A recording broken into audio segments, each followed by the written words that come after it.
नमस्कार बंधुरा केमन आছেন ওয়াসিনী বাঙালির চ্যানেলে নতুন একটা ব্লগে সকলকে স্বাগতম। আমরা তো অনেক রকমের পকোড়া বানাই, আলুর পকোড়া, পেঁয়াজের পকোড়া, বাঁধাকপির পকোড়া, ফুলকপির পকোড়া অনেক অনেক রকম ভাবে বানায়। আমিও এক রকম ভাবে ফুলকপির পকোড়া বানাই, আর এটা একটা অন্য রকম ফুলকপির পকোড়া, সেটাই আজ আমি আপনাদের সঙ্গে শেয়ার করব। তার জন্য আমি এখানে নিয়ে নিয়েছি সবকিছু ধুয়ে নিয়েছি। তার মধ্যে নিয়েছি 4টে পেঁয়াজ, ফুলকপি, কাঁচা লঙ্কা, আলু আর ধনেপাতা। ফুলকপিটা প্রথমে আমি কেটে নেব, কেটে নিয়ে এ থেকে আমি পিসগুলো এক একটা করে বের করে নেব। ফুলকপির যে খোসাগুলো ওগুলো বড় বড় করে কেটে নেব।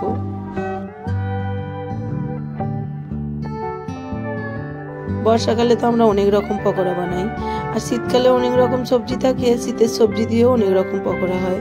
আর আমি ফুলকপির পকোড়াটাতে এরকম ভাবে বানাই, তাই ভাবলাম আজ একটু বন্ধুদের সঙ্গে শেয়ার করি।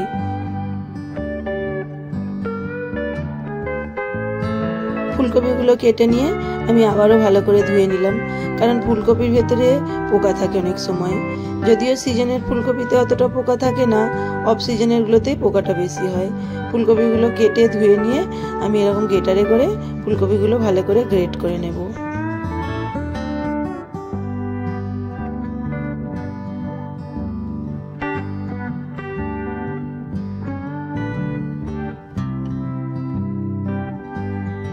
পুরো ফুলকপিটাই আমি গ্রেটারে করে ভালো করে গ্রেট করে নেব।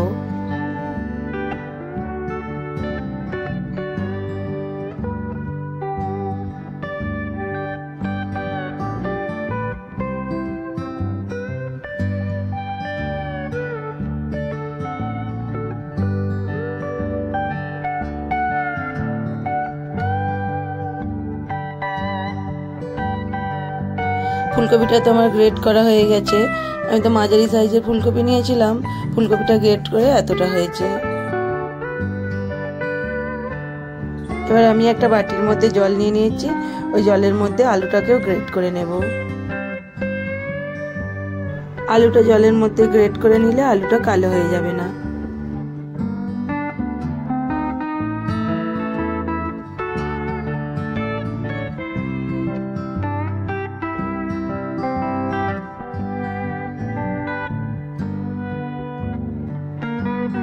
আলুটা আমার গ্রেট করা হয়ে গেছে। গ্রেট করা আলুটা আমি ভালো করে জল ঝরিয়ে কপির মধ্যে দিয়ে নেব।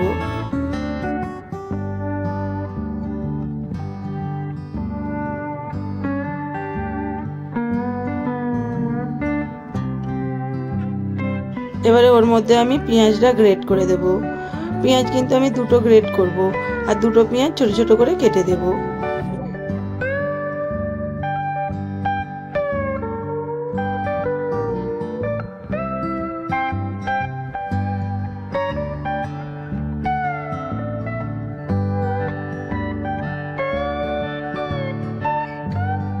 পেঁয়াজটাও আমার গ্রেট করা হয়ে গেছে।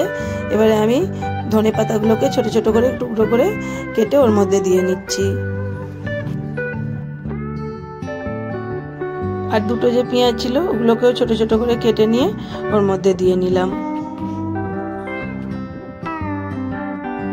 কাঁচা লঙ্কাগুলোকেও টুকরো টুকরো করে কেটে নিয়েছি, কেটে নিয়ে ওর মধ্যে দিয়ে নিয়েছি। এবারে আমি ওর মধ্যে পরিমাণ মতো নুন দিয়ে নেব, আর দিয়ে নেব অল্প একটু হলুদ আর অল্প একটু চিনি। সবকিছু দিয়ে আমি এগুলোকে হাতে করে ভালো করে মিক্স করে নেব। আর নুন হলুদ যেহেতু দিয়েছি, এগুলো ভালো করে মিক্স করে নিলে সবজিটা অনেকটা নরম হয়ে যাবে। আর আমি পকোড়াটা বানানোর জন্য একটুকু জল ইউজ করব না। এবার আমি ওর মধ্যে দিয়ে দিচ্ছি পরিমাণ মতো বেসন, আর ক্রিস্পি করার জন্য 2 চামচ মতো চালের গুঁড়ি। বেসন আর চালের গুঁড়ি দিয়ে আমি আবারও ভালো করে সবকিছু সবজির সঙ্গে মেখে নেব। আর দেখুন আমি এখনো পর্যন্ত জল ইউজ করিনি, সবজিটা আমার ওর মধ্যেই পুরো মাখা হয়ে গেছে।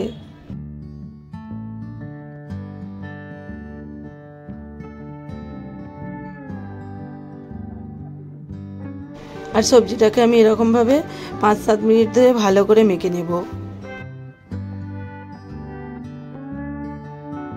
চালের গুঁড়ি দেওয়া আছে সেহেতু পকোড়াটা তো ক্রিস্পিতে হবেই। আর এরকমভাবে যদি ভালো করে মেখে নেওয়া হয় সবজিগুলোও নরম হয়ে যাবে আর পকোড়াটা অনেকটা নরম হবে।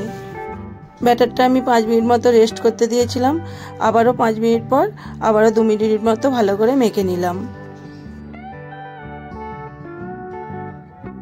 ব্যাটারটা আমার অনেকটা সফট হয়ে গেছে।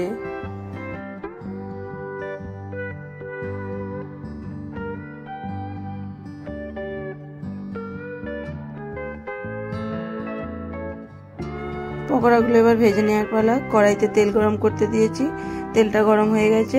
এবার ওর মধ্যে আমি পকোড়াগুলো গোল গোল শেপ করে ছেড়ে দেব।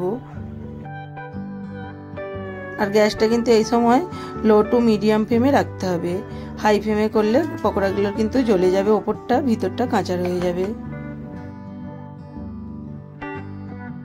শীতকালে তো ফুলকপি সবার বাড়িতেই অ্যাভেলেবেল। এরকমভাবে একবার পকোড়া বানিয়ে দেখবেন, দুর্দান্ত খেতে লাগে। আর এটা যে ফুলকপির পকোড়া কেউ খেলে বুঝতেও পারবে না। হঠাৎ করে যদি বাড়িতে আত্মীয় স্বজন এসে যায়, এরকমভাবে পকোড়া বানিয়ে জিজ্ঞাসা করে দেখবেন যে এটা কিসের পকোড়া, সে বুঝতেই পারবে না যে এটা কিসের পকোড়া খেলো। আমি যখন প্রথমবার এই পকোড়াটা করেছিলাম, প্রথমবার পকোড়াটা করে আমার ছেলেদেরকে, ওদের পাপাকে জিজ্ঞাসা করেছিলাম এটা কিসের পকোড়া খেলে, ওরা তো কেউ বলতেই পারেনি। আর আমার ছেলেদেরকে না সবজি রান্না করে দিলে সেরকমভাবে খেতে চায় না। আর এরকমভাবে সবজি দিয়ে, যে কোনো সবজি দিয়ে যদি পকোড়া বানিয়ে দিই সেটা কিন্তু মজার সঙ্গে খায়। পকোড়াগুলোকে আমি উল্টে পাল্টে ভালো করে ভেজে নেব।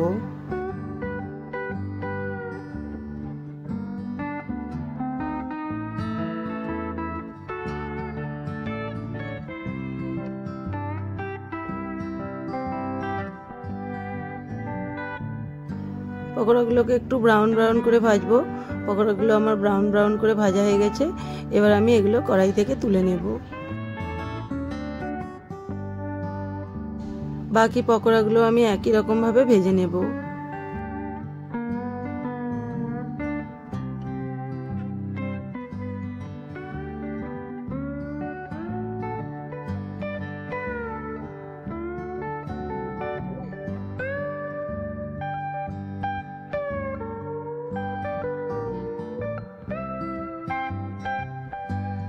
আমি আজ যে পকোড়াটা বানালাম নতুন স্বাদে, অন্য রকমের। আপনাদের যদি এই পকোড়াটা ভালো লাগে, বাড়িতে একবার এরকমভাবে পকোড়া ট্রাই করে দেখবেন। আমি আশা করছি নিশ্চয়ই আপনাদের এটা ভালো লাগবে।